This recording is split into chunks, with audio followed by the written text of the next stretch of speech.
손님이 오신다. 10.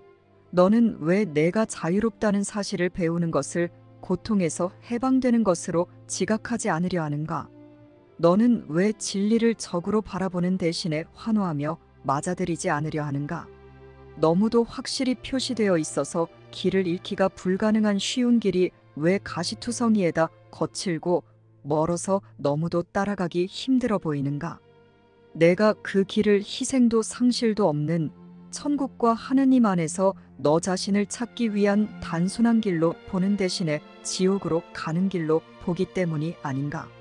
내가 그 무엇도 포기하는 것이 아님을 깨닫고 상실이란 정령 없음을 이해하기 전에는 자신이 선택한 길에 대해 어느 정도 후회를 하고 그 선택이 제공한 수많은 이득을 보지 못할 것이다.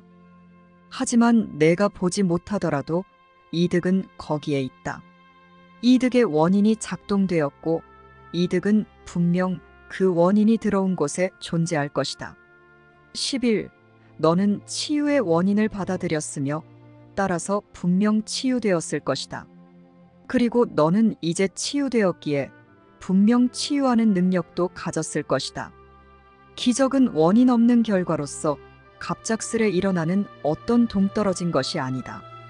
또한 기적이 그 자체로 어떤 원인인 것도 아니다. 그러나 기적의 원인이 있는 곳에는 분명 기적이 있을 것이다. 지금 기적이 야기되었다. 비록 아직 지각되지는 않았지만 말이다. 기적의 결과들도 비록 아직 보이지는 않지만 거기에 있다. 이제 내면을 보라. 그러면 너는 후회할 이유가 아닌 크게 기뻐하고 평화의 희망을 품을 원인을 볼 것이다. 12. 전쟁터에서 평화의 희망을 발견하려는 노력은 정녕 절망적이었다. 죄와 고통을 보존하는 기능을 돕도록 만들어진 것에게 죄와 고통에서의 탈출을 요구하는 것은 정녕 헛된 일이었다. 증오와 두려움, 공격과 죄의식이 단지 하나의 환상이듯이 고통과 죄도 하나의 환상이다. 고통과 죄의 원인이 없는 곳에는 그것들의 결과들이 사라져버리고 그것들이 없는 곳에는 어디든 사랑이 올 수밖에 없다. 왜 기뻐하지 않는가? 너는 고통과 병, 비참함과 상실, 증오와 공격의 모든 결과에서 자유롭다? 더 이상 고통은 너의 친구가 아니고 죄의식은 너의 신이 아니다. 그리고 너는 사랑의 결과를 환영할 것이다. 13.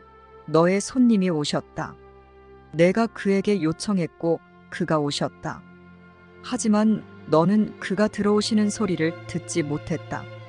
너는 그를 전적으로 환영하지는 않았기 때문이다. 그럼에도 불구하고 그의 선물이 같이 왔다. 그는 너의 발밑에 선물을 내려놓고는 이제 그것을 바라보고 내 것으로 가져가라고 청하신다. 분리되어 혼자라고 믿으면서 따로 떨어져 걷는 모든 이에게 선물을 주려면 그는 너의 도움이 필요하다. 내가 너의 선물을 받아들일 때 그들이 치유될 것이다. 내가 서 있고 그가 그들에게 주시는 선물이 놓여있는 거룩한 땅에 발을 들여놓은 모든 일을 너의 손님은 반가이 맞아들이실 것이기 때문이다.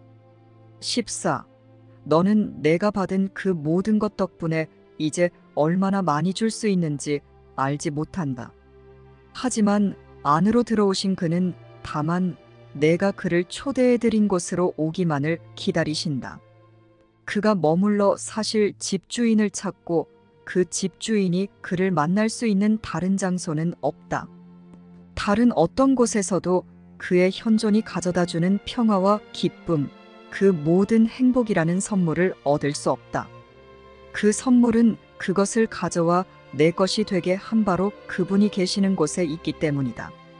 너는 너의 손님을 볼 수 없지만 그가 가져오신 선물은 볼 수 있다. 내가 그 선물을 바라볼 때 그가 거기에 현존하심을 믿을 것이다. 내가 지금 행할 수 있는 일은 그의 현존이 지닌 사랑과 은혜 없이는 행해질 수 없기 때문이다. 15. 살아계신 하느님은 당신의 아들이 생명을 지녔고 살아있는 것들은 전부 당신 아들의 일부이며 그 밖의 것에는 생명이 없다고 약속하셨다. 내가 생명을 준 그것은 살아있지 않다. 그것은 단지 죽음을 생명으로, 삶을 죽음으로 지각하면서 생명에서 떨어져 살아있고 죽음 안에서 살아있으려는 너의 소망을 상징할 뿐이다. 여기에서 혼동이 혼동을 뒤따른다. 이 세상의 기반은 단지 혼동일 뿐 다른 아무것도 아니기 때문이다. 이 세상의 기반은 변하지 않는다. 비록 끊임없이 변하는 것 같지만 말이다. 하지만 바로 이것이야말로 혼동이 정말로 의미하는 상태가 아니겠는가? 혼동에 빠진 자들에게 안정성은 무의미하며 변동과 변화는 그들의 삶이 입각한 법칙이 된다. 16몸은 변하지 않는다. 몸은 변화가 가능하다는 더 큰 꿈을 나타낸다. 변한다는 것은 내가 전에 있던 상태와는 다른 상태를 얻는 것이다. 불멸성에는 변화가 전혀 없고 천국은 변화를 알지 못한다. 하지만 여기 땅에서 변화는 이중의 목적을 가졌다. 그것은 상반된 것들을 가르치는 데 사용될 수 있기 때문이다. 그리고 상반된 것들은 그것들을 가르치는 교사를 반영한다. 몸은 시간, 병과 건강, 몸을 달라지게 하는 사건에 따라 변하는 듯이 보일 수 있다. 하지만 이것은 단지 몸의 목적에 대한 마음의 믿음이 변하지 않고 남아있음을 의미할 뿐이다. 17. 병이란 몸에게 몸이 아닌 어떤 것이 되라고 요구하는 것이다. 몸이 무라는 사실은 몸이 병들 수 없다는 보증서다. 몸이 그 이상이어야 한다는 너의 요구에 병이라는 아이디어가 놓여 있다. 그것은 하느님께 그가 실제로 존재하시는 그 모든 것보다 못한 것이 되시라고 요구한다. 그렇다면 너는 과연 무엇이 되겠는가? 그 희생은 바로 너에게 요구되는 것이다. 그것은 하느님께 당신의 일부가 더 이상 당신께 속하지 않는다고 통보하는 것이기 때문이다. 하느님은 너의 자아를 희생하셔야 하며 그 희생으로 너는 더 커지고 하느님은 너를 잃어 더 작아지신다. 하느님이 이르신 것은 너의 신이 되어서 내가 하느님의 일부가 되는 것을 막는다. 18. 신이 될 것을 요구받는 몸은 공격받을 것이다. 그러한 요구는 몸이 무임을 인식하지 않는 것이기 때문이다. 따라서 몸은 그 자체로 힘을 가진 어떤 것으로 보인다. 무가 아닌 어떤 것으로서의 몸은 지각될 수 있으며 느끼고 행동하고 너를 자신의 죄수로 잡아두는 것으로 보일 수 있다. 그리고 몸은 내가 요구한 것이 되는데 실패할 수 있다. 너는 그 실패가 몸이 본래보다 더 나은 존재가 아니라는 사실 때문이 아니라 내가 몸이 무라는 사실을 지각하지 못했기 때문임을 잊고는 몸을 왜소하다고 증오할 것이다. 하지만 몸이 무라는 사실이 곧 너의 구원이다.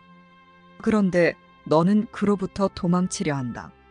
19. 몸을 무가 아닌 어떤 것으로 본다면 몸에게 하느님의 적이 되어 하느님의 정체를 왜소함과 한계와 절망으로 대체하라고 요구하는 것이다. 몸을 사랑하거나 증오하는 것으로 바라볼 때 너는 하느님의 상실을 축하하는 것이다. 하느님이 모든 것의 총합이시라면 하느님 안에 없는 것은 존재하지 않을 것이며 하느님의 완성은 곧 몸이 무라는 사실이기 때문이다. 너의 구원자는 죽지 않았으며 죽음에 바치는 사원으로 세운 것 안에 살지도 않는다. 그는 하느님 안에서 살며 그를 너의 구원자로 만들어주는 것은 오로지 이러한 사실이다. 그의 몸이 무라는 사실이 너의 몸을 병과 죽음에서 해방한다. 너의 것은 그의 것보다 더한 것도 덜한 것도 될 수 없기 때문이다.